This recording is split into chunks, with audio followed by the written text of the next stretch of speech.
Nós vamos voltar ao livro do profeta Daniel, capítulo 7. Esse será o quarto sermão no capítulo 7 de Daniel.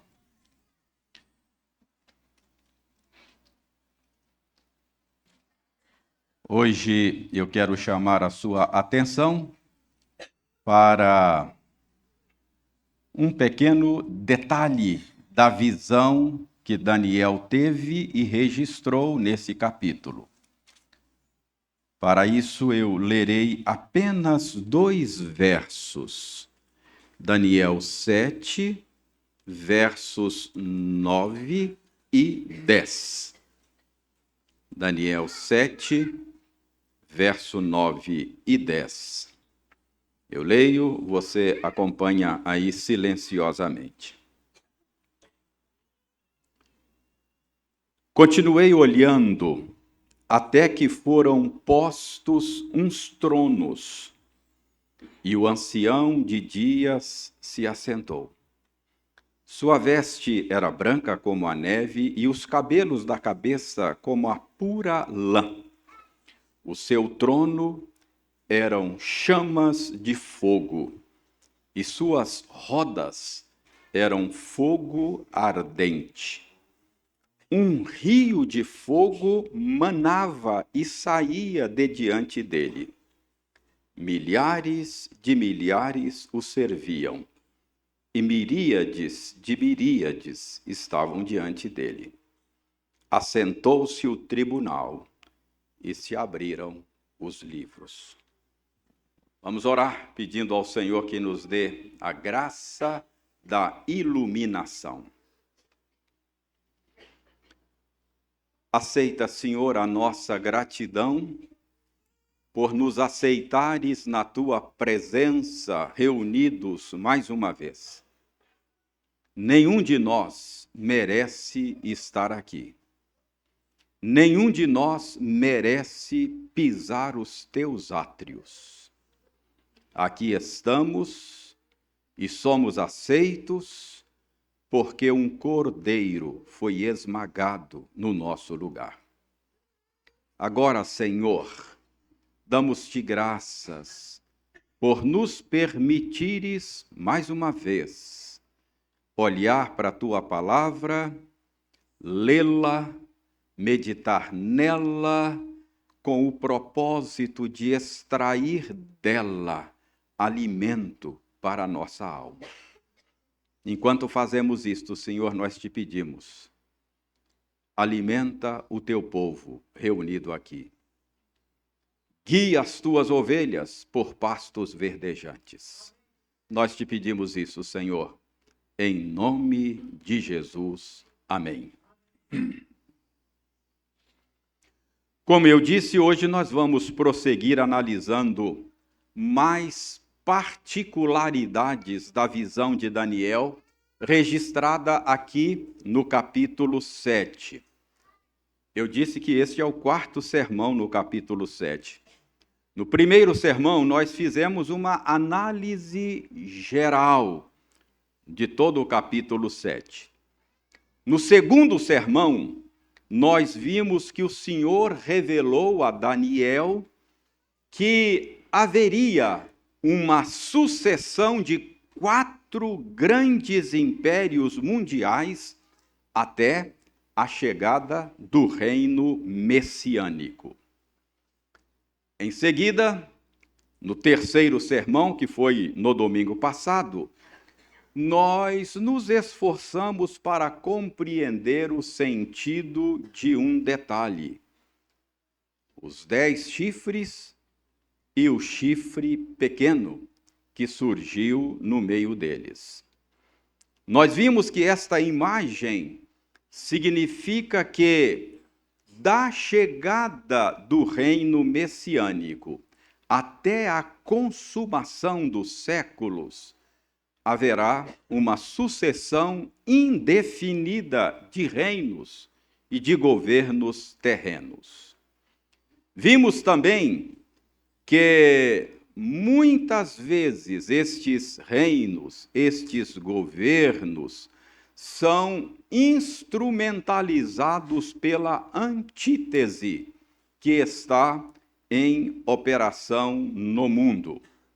Mas aprendemos também no último domingo que na consumação dos séculos haverá uma manifestação final, personificada da antítese, a fim de que ela seja eliminada pelo Senhor na sua vinda. Hoje, o quarto sermão, nós queremos analisar esse detalhe narrado por Daniel nos versos 9 e 10. Que detalhe é esse? Note aí na sua Bíblia que Daniel diz nos versos 9 e 10 que ele vê tronos. Ele viu tronos. Trono na Escritura, irmãos, significa tanto regência, tanto governo, quanto julgamento. Trono na Escritura é tanto assento de rei, quanto assento de juiz. Deixe-me mostrar um texto para vocês em que trono está relacionado com julgamento. Trono no sentido judicial.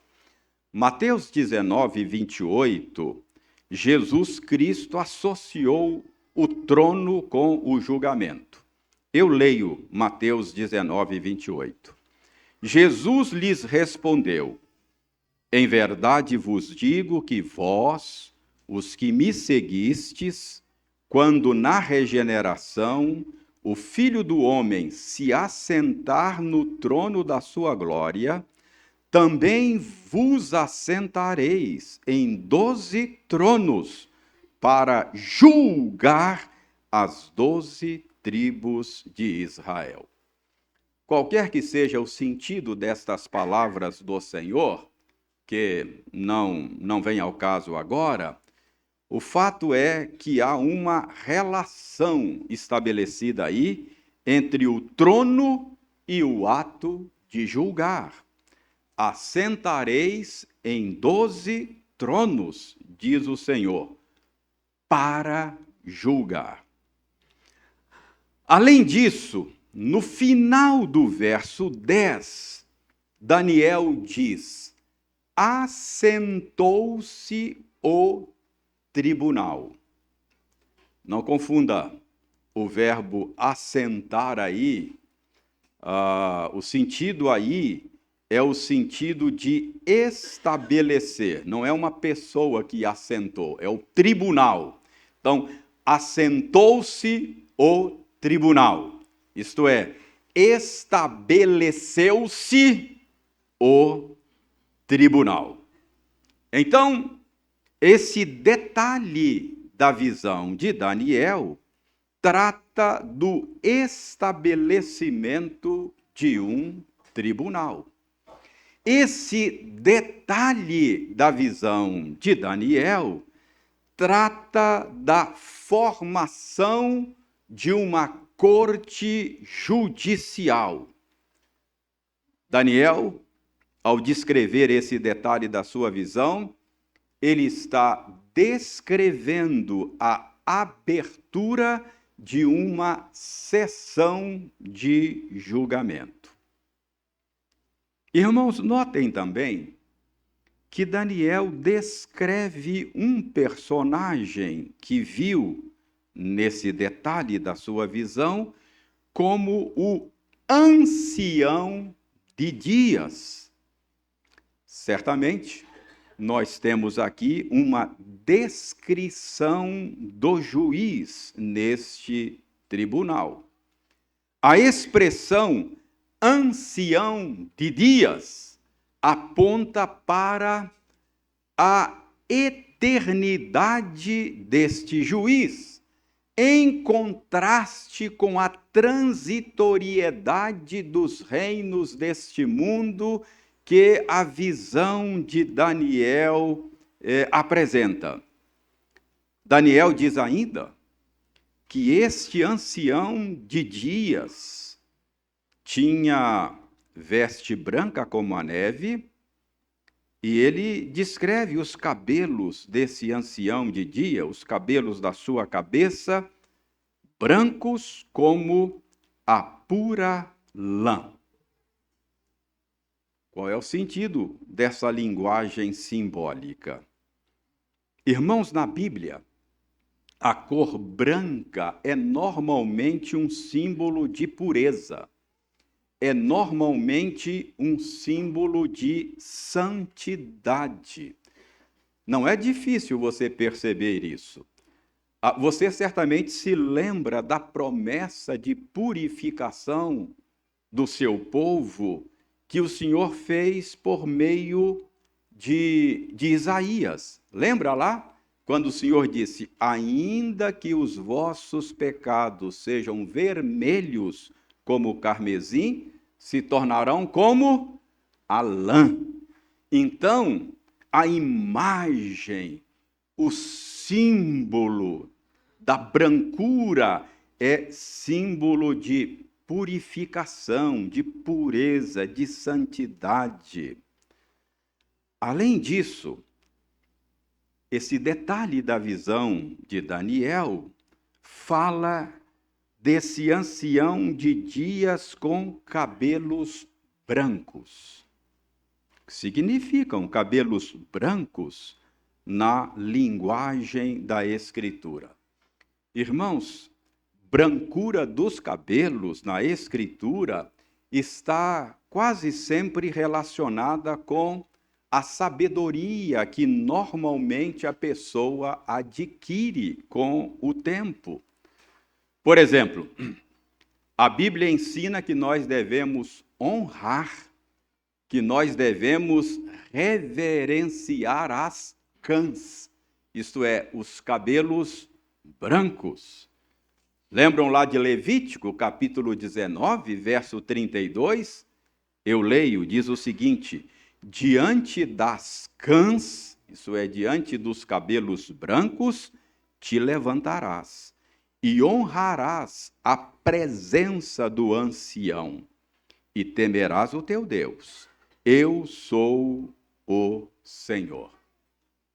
Então, esses detalhes que Daniel viu descrevendo este juiz com vestiduras brancas, com cabelos brancos, apontam para a verdade de que esse tribunal que está sendo montado, esse tribunal que está sendo estabelecido na visão de Daniel, é um tribunal que haverá de trazer julgamento justo, julgamento reto, julgamento sábio, cabelos brancos, sabedoria, julgamento sem vício, sem corrupção, sem distorção. Então, este é o sentido destas coisas e desses detalhes que o Senhor apresentou a Daniel nesta parte da sua visão. Notem também que na visão de Daniel, aí nesse detalhe que estamos analisando, o fogo é um elemento central. Não sei se você percebeu aí. Fogo é um elemento importante aí. O seu trono, diz aí Daniel, eram chamas de fogo.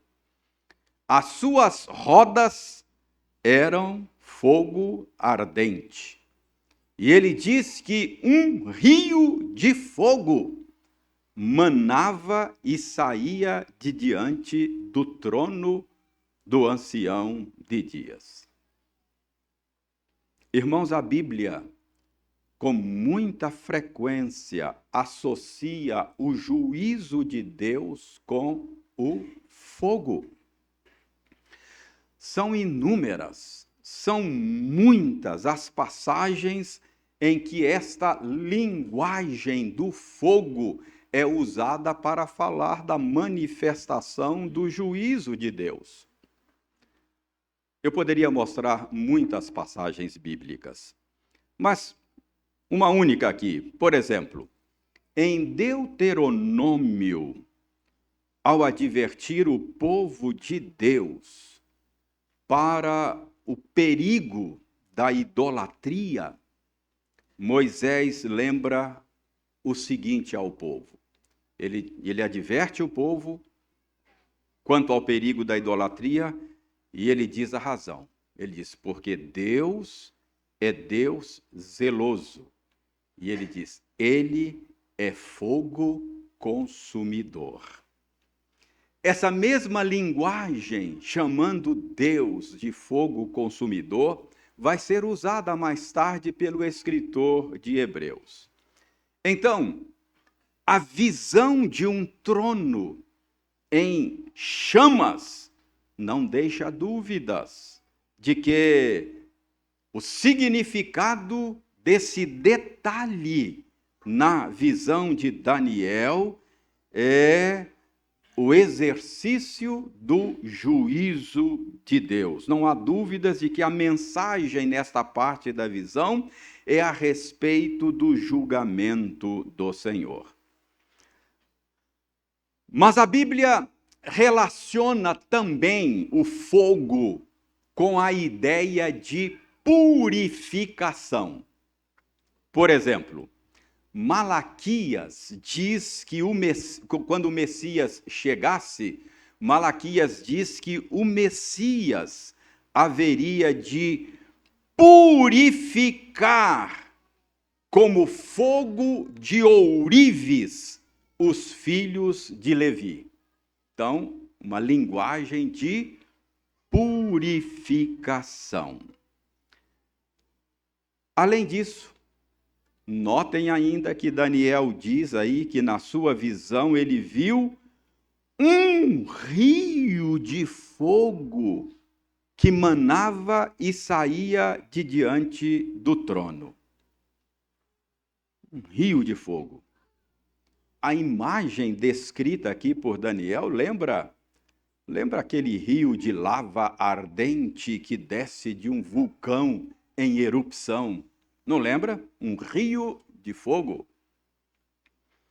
E não há como a gente não associar esta imagem descrita por Daniel com as palavras de Pedro na sua segunda epístola, texto que o Wildeir leu conosco aqui ainda há pouco.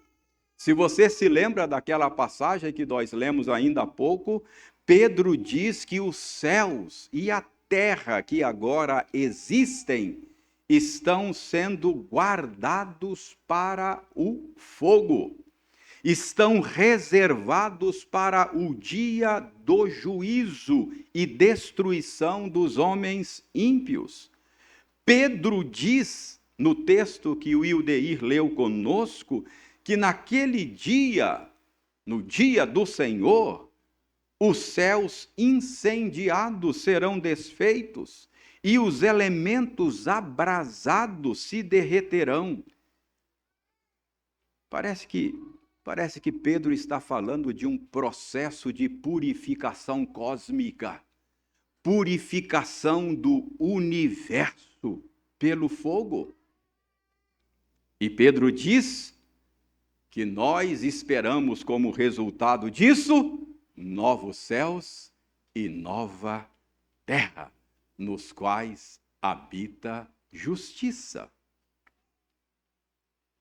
Curiosamente, há um detalhe aí na visão de Daniel que a gente não pode deixar passar despercebido, porque chama a nossa atenção. Daniel diz que no trono que ele viu havia rodas. talvez isso signifique que o julgamento do qual essa imagem está falando a Daniel não seria algo localizado, porque a ideia de rodas dá mobilidade para que o trono esteja em todos os lugares. Parece que a ideia é de que não há nenhum lugar que escape à jurisdição deste juiz. O julgamento descrito aqui parece ser um evento cósmico e não um evento localizado. E a descrição de Daniel termina com a informação de que se abriram os livros. Está aí no final do verso 10. Se abriram os livros. Essa expressão significa que os trabalhos vão começar. A cena está montada e os livros agora foram abertos. A sessão vai ter início. Irmãos, na Escritura, esses livros são símbolos da memória que Deus tem dos atos, das palavras, dos pensamentos de cada pessoa que já viveu neste mundo. Estes registros fazem parte também da visão que João teve lá no Apocalipse. No Apocalipse capítulo 20, verso 12, João tem uma visão de um tribunal e ele também fala da abertura de livros. Ele diz: vi também os mortos, os grandes e pequenos, postos em pé diante do trono. Eu estou lendo Apocalipse 20, 12. Então, diz João, se abriram livros, ainda outro livro, o livro da vida foi aberto, e os mortos foram julgados segundo as suas obras, conforme o que se achava escrito nos livros. Então, o que temos aqui nos versos 9 e 10 de Daniel 7? Qual é o sentido desse detalhe da visão que Daniel teve e registrou aqui? Irmãos, nós temos aqui uma importante revelação do Senhor feita a Daniel. O Senhor está revelando a Daniel que no fim da história haverá uma manifestação final do seu juízo. Deste modo, além de uma manifestação final da antítese, como vimos no domingo passado, Daniel também viu uma manifestação final do juízo de Deus. Assim como a antítese, o juízo de Deus que permeia toda a história da humanidade, haverá de se manifestar de forma final na consumação dos séculos. É claro que há um sentido em que o julgamento de Deus recai já no presente sobre a impiedade dos homens. Escrevendo aos Romanos, Paulo diz que no presente a ira de Deus se revela dos céus contra toda a impiedade dos homens. Deus manifesta a sua ira no presente, deixando os homens entregues a si mesmos. Aqui, no próprio livro de Daniel, nós vimos Deus manifestando o seu juízo, humilhando Nabucodonosor, fazendo-o comer grama com os animais. Nós vimos, aqui no livro de Daniel, o Senhor exercer juízo contra Belsazar. Então há sim uma constante atividade judicial do Senhor na história. Mas, irmãos, estas são manifestações parciais do juízo de Deus. Aqui o Senhor está revelando a Daniel e a nós também que está reservada uma manifestação final do seu juízo na consumação da história. Eu sei, há quem questione esse tipo de coisa, mas seja Deus verdadeiro, todo homem mentiroso. Eu sei que há até quem argumente, mesmo crentes dizem que esta manifestação final do juízo de Deus é algo desnecessário. O raciocínio que fazem é, olha, se o destino eterno das pessoas é selado na morte, qual a necessidade de um juízo final? Mas, irmãos, esta objeção ignora a natureza desta manifestação final do juízo de Deus, porque esta objeção parte do pressuposto de que esta manifestação final do juízo de Deus tem uma natureza investigativa. Mas não é essa a natureza desta manifestação final que Daniel viu. O escritor de Hebreus diz que todas as coisas estão patentes diante daquele a quem vamos prestar contas. O juiz deste tribunal é onisciente, ele não tem necessidade de nenhum processo de investigação. Então, esta manifestação final do juízo de Deus não tem natureza investigativa. Qual é a natureza desta manifestação final do juízo de Deus? A natureza é executiva e publicidade. É para publicação e execução. O propósito desta manifestação final do juízo de Deus é mostrar a sua soberania, é manifestar a sua glória na revelação do destino final das pessoas. O destino final de cada ser humano terá estado oculto até então, mas naquele dia esse destino será revelado. E esta publicação, esta publicidade trará glórias a Deus. A graça de Deus será magnificada na salvação do seu povo, e a sua justiça será magnificada na condenação dos seus opositores. Irmãos, Paulo diz que naquele dia Deus vai revelar o segredo dos homens. Jesus disse que naquele dia haverá separação entre trigo e joio, entre ovelhas e cabritos. Então, não é um tribunal investigativo. Um tribunal investigativo seria, sim, desnecessário, mas é declarativo, é executivo. Deste modo, meus irmãos, não nos enganemos. Aqueles que dizem que tal manifestação final do juízo de Deus é desnecessária, estão equivocados.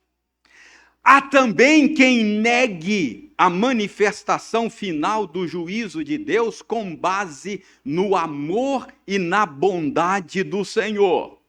Alguns dizem, não, Deus é bom, Deus é amor. Um Deus bom não vai condenar ninguém. Um Deus bom não vai julgar as pessoas. Não haverá condenação, porque Deus é bom. Irmãos, nós precisamos entender algo. Nosso Deus é sim um Deus de amor. Ele é sim um Deus de bondade, mas ele é também um Deus de justiça. E a sua justiça exige a punição de todo pecado. Além disso, é uma falácia dizer que por ser bom, Deus não vai condenar ninguém, porque não há contradição entre justiça e bondade. Não há nenhuma contradição. Se Deus não fosse justo, ele também não seria bom. Deixa eu lhe fazer uma pergunta. Como é que você se sente quando um juiz age com indiferença ou com conivência no trato dos malfeitores? Como é que você se sente? Como é que você se sente quando seus direitos são violados e ninguém faz nada? Como é que você se sente quando a justiça é torcida nos tribunais e negligenciada? Irmãos, é claro, um juiz não é bom quando não aplica a lei. Um juiz não é bom quando não faz justiça. Um juiz não é bom quando não condena o culpado. É exatamente por ser bom que Deus julgará o mundo com justiça. Não se iluda. Nós vivemos no universo moral. O bem e o mal existem. O Deus Criador, o Deus governador de todas as coisas, é também o reto juiz do universo. E a Bíblia diz que ele já estabeleceu um dia, quando há de julgar o mundo com justiça. Lembre-se de que as coisas que Daniel viu, pelo menos algumas delas, eram futuras para ele, mas hoje são passadas para nós. E hoje nós podemos ver que elas se cumpriram exatamente como Daniel viu. Portanto, não duvide, o juízo final também ocorrerá, conforme visto por Daniel. Paulo diz com todas as letras, escrevendo aos Romanos no capítulo 14, verso 10, que todos nós, compareceremos diante do tribunal de Deus. Você vai comparecer diante do tribunal de Deus. Jesus Cristo disse que de toda palavra frívola que proferirem os homens, vão dar conta no dia do juízo. Aliás, a Bíblia diz que até dos nossos pensamentos, até os seus pensamentos serão levados a juízo naquele dia. Paulo, escrevendo aos Coríntios, ele diz que naquele dia o Senhor manifestará os desígnios, as intenções do coração dos homens. Irmãos, esse ponto da profecia de Daniel deveria nos encher de temor e de tremor.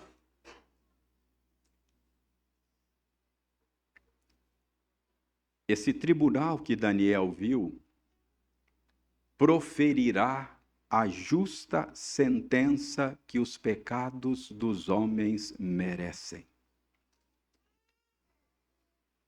E será uma sentença final, de consequências eternas. Uma sentença para a qual não cabe recursos.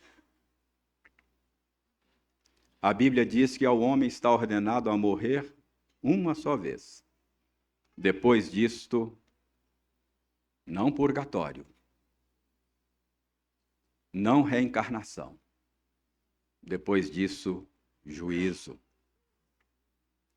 Esse ponto da visão de Daniel deveria nos deixar apavorados e nos fazer perguntar: que faremos nós? Que faremos nós? Essa foi a pergunta que fizeram aos apóstolos no dia de Pentecostes. E Pedro e os demais apóstolos já deram a resposta. Que faremos nós? Arrependei-vos e crede no Evangelho. O Evangelho é a boa notícia de que não há mais condenação para aqueles que estão unidos a Cristo Jesus. Porque os pecados daqueles que estão unidos a Cristo Jesus já foram condenados na cruz do Calvário. Cada palavra frívola daqueles que estão unidos a Cristo, cada pensamento impuro daqueles que estão unidos a Cristo, já recebeu a merecida punição na cruz do Calvário.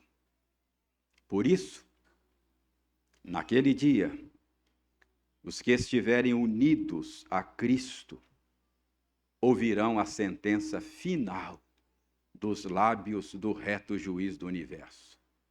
E a sentença será: vinde, benditos do meu Pai. Entrai na posse do reino que vos está preparado desde a fundação do mundo. Mas se você não estiver unido a Cristo, você ouvirá uma sentença condenatória. Apartai-vos de mim, malditos, para o fogo eterno, preparado para o diabo e seus anjos. Quem disse isso foi Jesus Cristo. Essa visão de Daniel pode ser um consolo. Essa visão de Daniel pode ser um convite. Essa visão de Daniel pode ser uma advertência.